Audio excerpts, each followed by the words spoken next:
Olá, está de volta ao programa TV Câmara Entrevista e hoje nós conversamos sobre um dos temas sociais mais delicados no Brasil, que envolve grupos mais vulneráveis da nossa sociedade, que são os direitos das minorias. E estamos conversando aqui com o advogado Álvaro Felipe.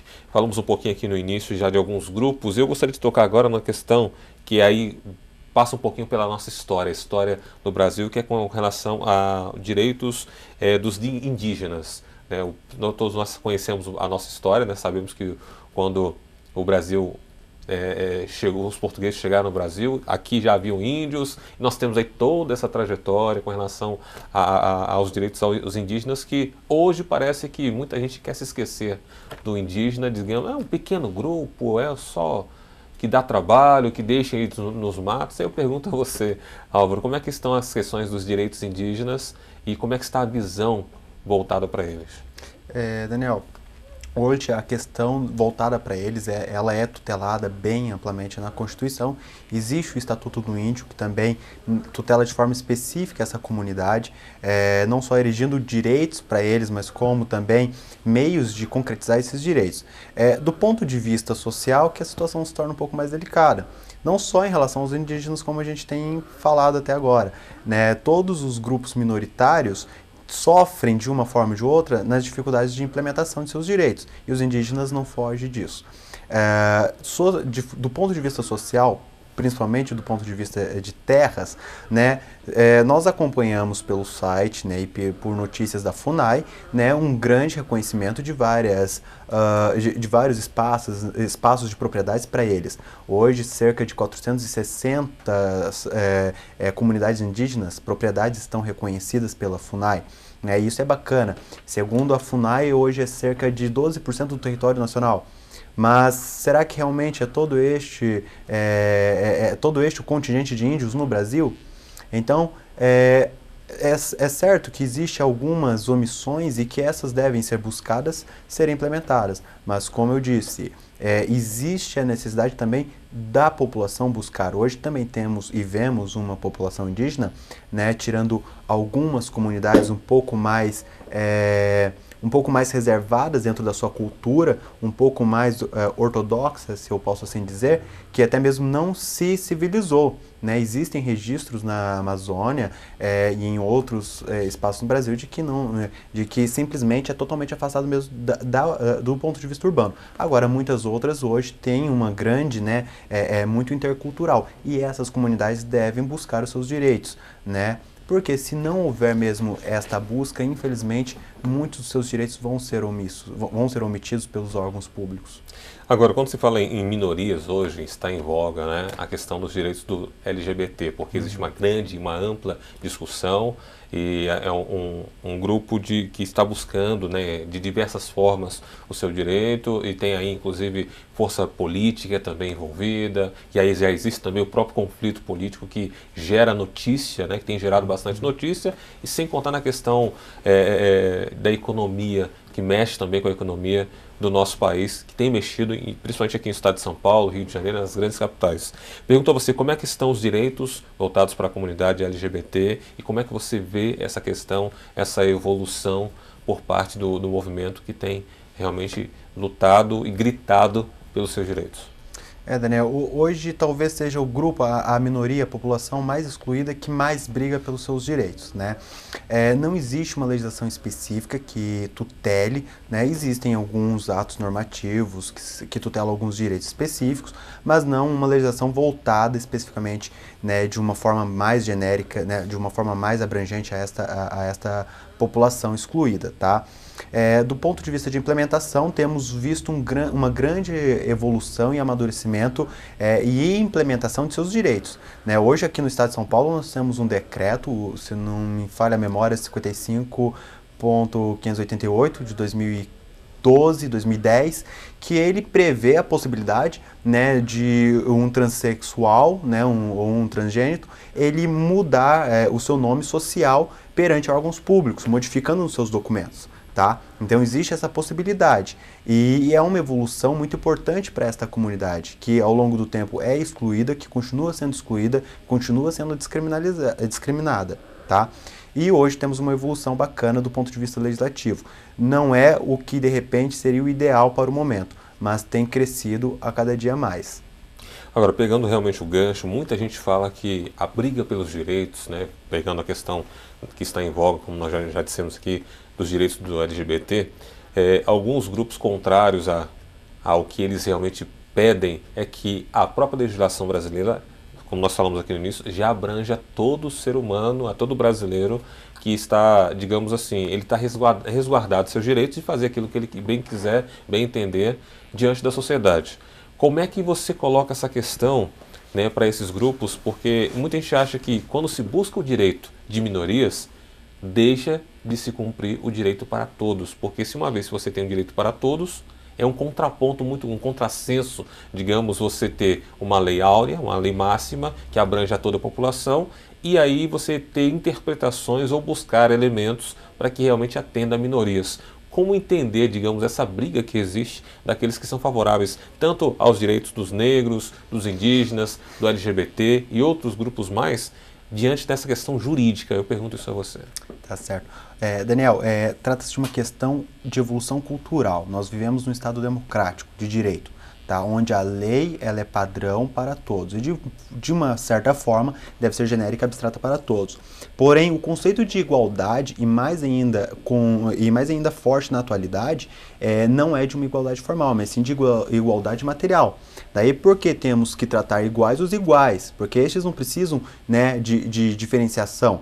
E desiguais os desiguais, na medida de suas desigualdades. Este é o fundamento maior de que nós vemos desde a evolução desde uma sociedade francesa, na Revolução Francesa, até os tempos atuais, né? E de fato, em muitos momentos, o Estado, ele com seu objetivo maior, que é de uma comunidade fraterna e solidária, que esta é uma sociedade na qual a República Federativa do Brasil é fundada, ele deverá sim fazer uma discriminação entre determinados grupos que historicamente estão excluídos, dentre eles os negros, a comunidade LGBT, mulheres, principalmente mulheres ao longo da história que foram muito excluídas, principalmente no campo do trabalho. Enfim, a essas minorias ele vai ter um tratamento diferenciado. E isso não significa que a lei ela é injusta, muito pelo contrário. A lei, para ser justa, ela tem que ser realmente aquilo que Rui Barbosa propôs.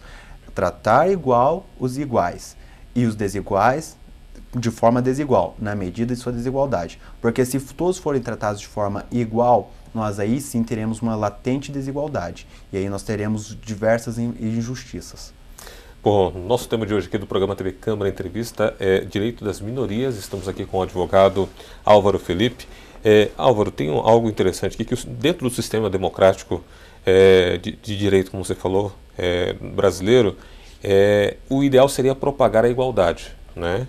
Esse é o fundamento ou aquilo que se prega de uma forma geral. Mas, no entanto, nós ouvimos que existe um termo, né, que é chamado do governo da maioria.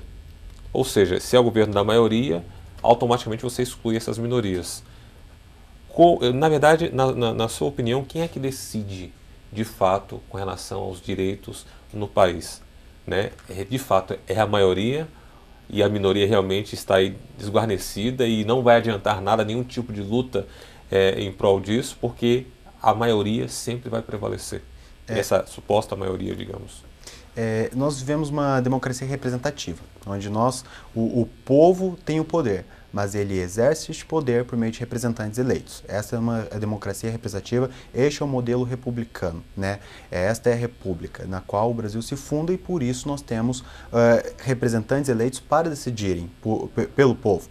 E, de forma esporádica, temos decisões indiretas tomadas pelo povo por meio de alguns instrumentos como o plebiscito ou referendo. Mas a regra é que sejam as decisões do Estado tomadas, ao menos aqui no Brasil, como exemplo, por meio de seus representantes. E aí nós temos uma situação em que, infelizmente, toda democracia vai incorrer, que é a questão de, infelizmente, muitos desses eleitos pelo povo, por seus interesses, né, às vezes, né, espúrios, tomarem decisões que agradem determinada parcela da sociedade, e não a minoria que necessariamente precisa. né, ou defender determinado grupo que ele tem maior interesse político. Infelizmente, isso vai ocorrer. O que necessariamente precisa acontecer é a sociedade, nós buscarmos cada vez mais impormos nossa posição, cobrando dos políticos que eles olhem para a sociedade como um todo, não favorecendo determinado grupo ou outro em detrimento de outro, né? O sistema democrático, infelizmente, ou melhor, felizmente, né, mesmo porque existiria uma questão de impossibilidade técnica. Imagina se todos tivessem que, todas as decisões do governo federal, estadual, municipal, se toda a sociedade tivesse que sair às ruas para decidir, né, a compra da cadeira tivesse que toda a sociedade decidir. Não tem como, né? Infelizmente, o problema é que os representantes eleitos muitas vezes não correspondem, né, à lealdade, à probidade que quem lhe colocou ali requeriu, exigiu. E nessa situação, outra alternativa não existirá senão o próprio brasileiro, o próprio povo ir às ruas, como nós vimos acompanhando já há um bom tempo, e nós vimos também acompanhando os resultados que têm ocorrido, os frutos dessas cobranças. Agora, Álvaro, eu pergunto a você o seguinte: quando se trata de direitos de minorias, cada grupo tem sua reivindicação.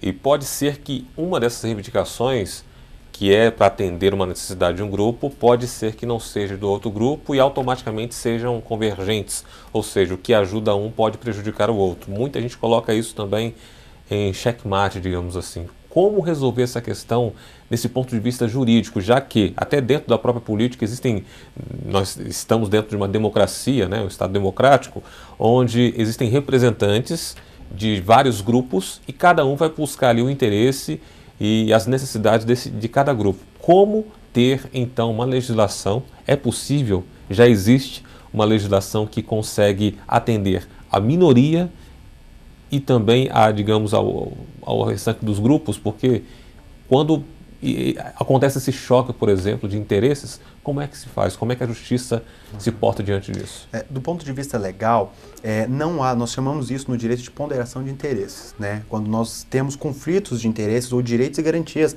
inclusive muitas vezes fundamentais.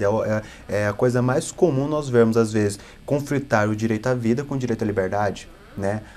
Por exemplo, o próprio cárcere. Basicamente, nós temos um criminoso que precisa ser encarcerado, mas estamos falando da liberdade dele, e é um direito fundamental, né? Mas enfim, a questão é quando nós temos dois valores de ampla magnitude, que ambos devem prevalecer. Nós de frente a esse conflito, temos que decidir qual deve prevalecer. Do ponto de vista legal, não existe, e mesmo porque não teria como, porque a lei deve ser genérica e abstrata, e o mais objetivo possível. Ela deve ser o menos subjetivo, ela não pode se direcionar a determinada situação específica, em que pese ela pode abarcar e proteger, tutelar de forma abstrata e genérica determinados grupos, né? Mas de uma maneira geral, ela não vai conseguir escolher qual bem jurídico e já prever a situação como vai dirimir o conflito, né? O legislador ele não consegue ver todas as especificidades em que a sociedade vivencia todo dia, né? Todas as situações casuísticas o legislador não consegue prever, e essas situações vão ser resolvidas como? Buscando-se a tutela do judiciário. É no judiciário que embasado em postulados constitucionais e também legais, vão fazer essa ponderação de interesses para prevalecer aquele que se coaduna com o desejo do poder constituinte originário. Então, a nossa Constituição ela é o vértice maior, e é a ela que todos os outros diplomas normativos e a sociedade devem se convergir, né, em especial para que seja atingido um interesse maior, que é da manutenção de uma sociedade justa e solidária, né, que é um dos fundamentos da República Federativa do Brasil. Mas, enfim, para que isso seja alcançado somente, né, em situações extremas em que, pela legislação, não se consiga definir qual direito prevalecerá, em detrimento a um outro grupo determinado da sociedade, será o judiciário que dará a palavra final, obviamente embasado em primados constitucionais e outros legais, né, que se consiga atender o problema, né, lhe apresentado. Isso nós não poderíamos chamar de voltar à estaca zero para algum dos grupos, porque vai atender um grupo e vai deixar outro, por exemplo, desguarnecido. Como resolver de fato, porque é um problema até para o próprio judiciário a partir do momento que ele tem ali, por mais que ele esteja, digamos, seguindo a nossa lei maior, né, mas automaticamente algum grupo vai ficar de fora disso aí, ou seja, não atendendo o interesse de uma minoria. Então, aí a minha pergunta é um pouco mais profunda, de repente já estamos caminhando para a questão do final aqui, minoria, quando se trata de minoria, seria um termo correto para tratar diferenças ou realmente rever a sociedade como um todo, digamos, partindo do princípio da lei máxima que o nosso país tem, para poder atender a sociedade como um todo, se isso é possível ou se vai continuar nesse contraponto? Olha, Daniel, primeiramente, essa questão que você chama, ela está dentro até mesmo de uma questão da teoria dos conflitos.